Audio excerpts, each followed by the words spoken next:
18 तारीख की शाम को 18 मार्च को प्रेस रिलीज जारी किया 17 मार्च की तारीख के साथ। कहते हैं कि आम आदमी पार्टी ने, अरविंद केजरीवाल जी ने 100 करोड़ की रिश्वत ली, 100 करोड़ का भ्रष्टाचार किया। इस पूरे प्रकरण में कई अजीबोगरीब चीजें हैं। सबसे पहला सवाल जो इस प्रेस रिलीज के बारे में उठता है वो इस आरोप पर है कि आम आदमी पार्टी ने, अरविंद केजरीवाल जी ने 100 करोड़ रुपए का भ्रष्टाचार किया दिल्ली एक्साइज पॉलिसी द्वारा।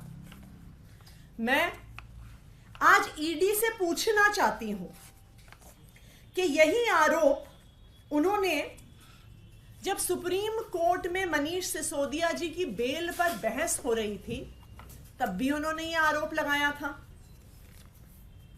जो सुप्रीम कोर्ट का ऑर्डर आया, जस्टिस संजीव खन्ना ने जो ऑर्डर दिया सुप्रीम कोर्ट का, उसमें उन्होंने बहुत स्पष्ट तौर से कहा, और मैं वो ऑर्डर आपको पढ़ के सुना रही हूं।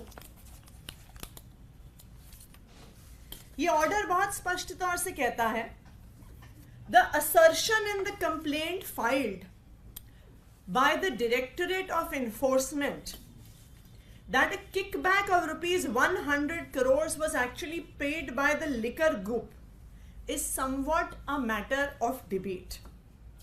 फिर वो कहते हैं कि DOE ने ये कहा वो कहा, और एंड में बहुत स्पष्ट तौर पर कहते हैं, the charge that the appellant Manish Sisodia is vicariously liable in terms of Section 70 of the PMLA, the Prevention of Money Laundering Act, cannot be alleged and has not been argued. इसका क्या मतलब हुआ? इसका मतलब हुआ कि enforcement directorate ये आरोप पहले लगा चुकी है, सुप्रीम कोर्ट में इस पर बहस कर चुकी है, और कोई भी प्रमाण ना होने की वजह से सुप्रीम कोर्ट इस आरोप को खारिज कर चुकी है अपने आदेश में बहुत स्पष्ट तौर पे। तो फिर यह सवाल उठता है कि जो आरोप ईडी पहले लगा चुकी है, वो आरोप खारिज हो चुका है, उस आरोप को कल फिर एक प्रेस रिलीज के माध्यम से क्यों लगाया गया? मैं तो यह भी सवाल पूछूंगी कि ईडी आखिरकार प्रेस रिलीज दे क्यों रही है? क्या ईडी कोई पॉलिटिकल पार्टी है? Press release Bharatiya Janata party देती है, प्रेस रिलीज आम आदमी पार्टी देती है, प्रेस रिलीज कांग्रेस पार्टी देती है। ऐसे पॉलिटिकल प्रेस रिलीजेस ईडी कब से देने लग गई और ईडी क्यों दे रही है, ये अपने आप में एक बड़ा सवाल है। और वो भी ऐसे आरोप को लेकर जो ऑलरेडी सुप्रीम कोर्ट में खारिज हो चुका है। तो ये जो प्रेस रिलीज इशू करना है एक तथाकथित स्वतंत्र जांच एजेंसी द्वारा एक ऐसे आरोप पर जो ऑलरेडी खारिज हो गया है, इस बात को स्पष्ट कर देता है कि अब enforcement directorate ED Bharatiya Janata party का, प्रधानमंत्री नरेंद्र मोदी जी का मात्र एक राजनीतिक हथियार बनके रह गया है। प्रधानमंत्री नरेंद्र मोदी जी को अगर पूरे देश में, पूरे विपक्ष में किसी एक नेता से डर लगता है तो वो अरविंद केजरीवाल जी से डर लगता है। और अब वो ईडी नामक इस राजनीतिक हथियार का प्रयोग करना चाहते हैं चुनाव से पहले अरविंद केजरीवाल जी को गिरफ्तार करने के लिए, और यही माहौल बनाने के लिए ईडी ने इस प्रेस रिलीज को जारी किया है। मैं प्रधानमंत्री नरेंद्र मोदी जी को यह कहना चाहूंगी कि अगर आपको राजनीति करनी है तो खुलकर राजनीति करिए।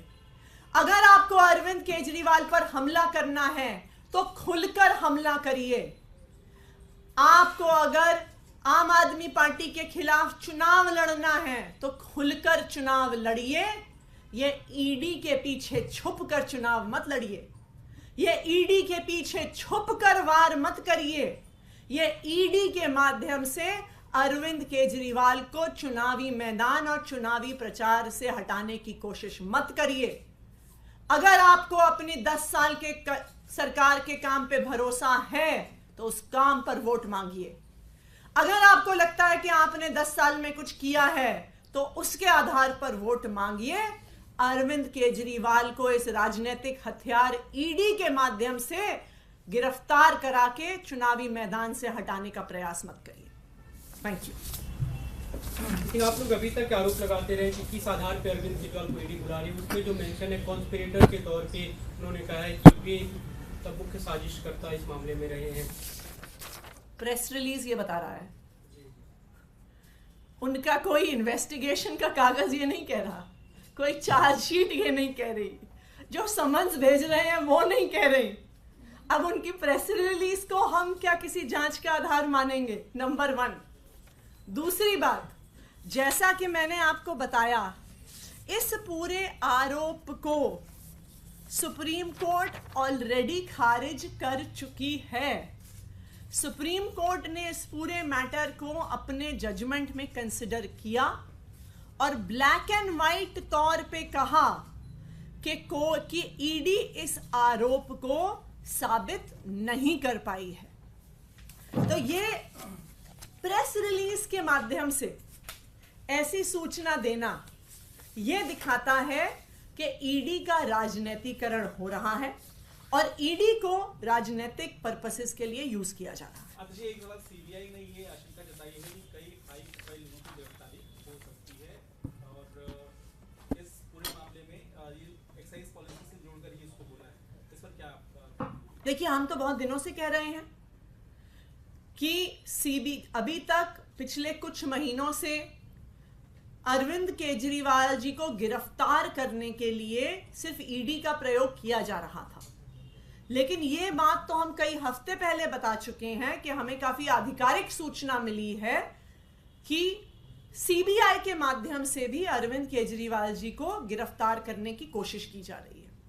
और ये आप एक पैटर्न देख सकते हैं कि पहले एक्साइज पॉलिसी को लेकर अरविंद केजरीवाल जी को ईडी के माध्यम से बार बार समन किया जा रहा है।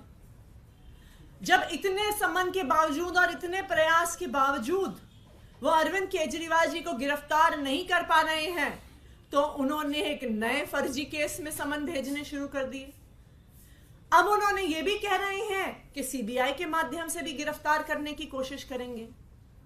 हमारा सवाल बस इतना है कि आप कोई प्रमाण तो दिखाइए।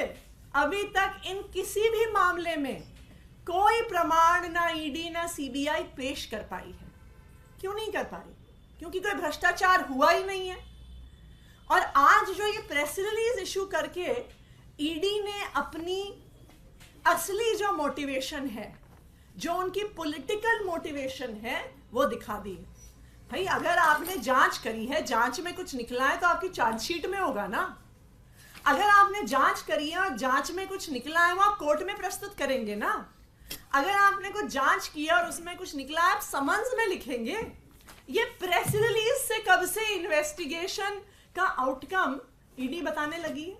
तो ये बिल्कुल साफ है कि ये सिर्फ और सिर्फ एक राजनीतिक खेल है और भारतीय जनता पार्टी और प्रधानमंत्री नरेंद्र मोदी जी का ईडी के पीछे छुपकर अरविंद केजरीवाल पर वार करने का प्रयास है।